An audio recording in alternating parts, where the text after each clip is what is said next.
ನೂತನವಾಗಿ ಜಾರಿಗೆ ತಂದಿರುವ ಕೃಷಿ ನೀತಿಗಳನ್ನು ತಕ್ಷಣ ಹಿಂಪಡೆಯುವಂತೆ ರಾಯಬಾಗ್ ಪಟ್ಟಣದಲ್ಲಿ ರೈತರ ಪ್ರತಿಭಟನೆ ಹಾಗೂ ಕೇಂದ್ರ ಹಾಗೂ ರಾಜ್ಯ ಸರ್ಕಾರಗಳು ಸುಗ್ರೀವಾಜ್ಞೆಯ ಮುಖಾಂತರ ಜಾರಿಗೆ ತಂದಿರುವ ನೂತನ ಕೃಷಿ ನೀತಿಗಳು ರೈತರ ಪಾಲಿಗೆ ಮರಣ ಶಾಸನವಾಗಿದ್ದು ಭೂ ಸುಧಾರಣಾ ಕಾಯ್ದೆ, ಎಪಿಎಂಸಿ ಕಾಯ್ದೆ, ವಿದ್ಯುತ್ ಖಾಸಗೀಕರಣದಂತಹ ರೈತರಿಗೆ ಮಾರಕವಾಗಿರುವ ಕಾಯ್ದೆಗಳನ್ನು ಸುಗ್ರೀವಾಜ್ಞೆ ಮುಖಾಂತರ ಸರ್ಕಾರವು ಜಾರಿಗೆ ತಂದಿದೆ.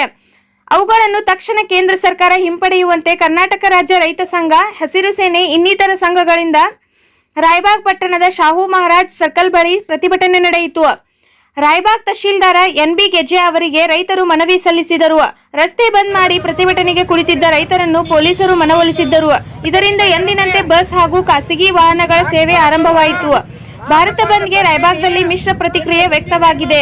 ಈ ಸಂದರ್ಭದಲ್ಲಿ ರೈತ ಮುಖಂಡರಾದ ರಮೇಶ್ ಕಲ್ಲಾರ್, ದಸ್ತಗೀರ್ ಕಾಗವಾಡೆ, ರಮೇಶ್ ಮಾಳಿ, ಮಾಯಪ್ಪ ಲೋಕೂರ್, ಶಿವಾನಂದ್ ಬಿರಾದರ್, ಸಂಗೀತಾ ತಾವ್ರೆ, ತಮ್ಮಣ್ಣ ಪಾಟೀಲ್ ಇನ್ನಿತರು ಉಪಸ್ಥಿತರಿದ್ದರು.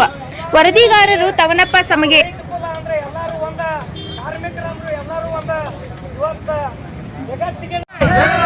ರೈತ ಹೋರಾಟಕ್ಕೆ ಜೈ ಜವಾನ್, ಜೈ ಜವಾನ್, ಜೈ ಜವಾನ್.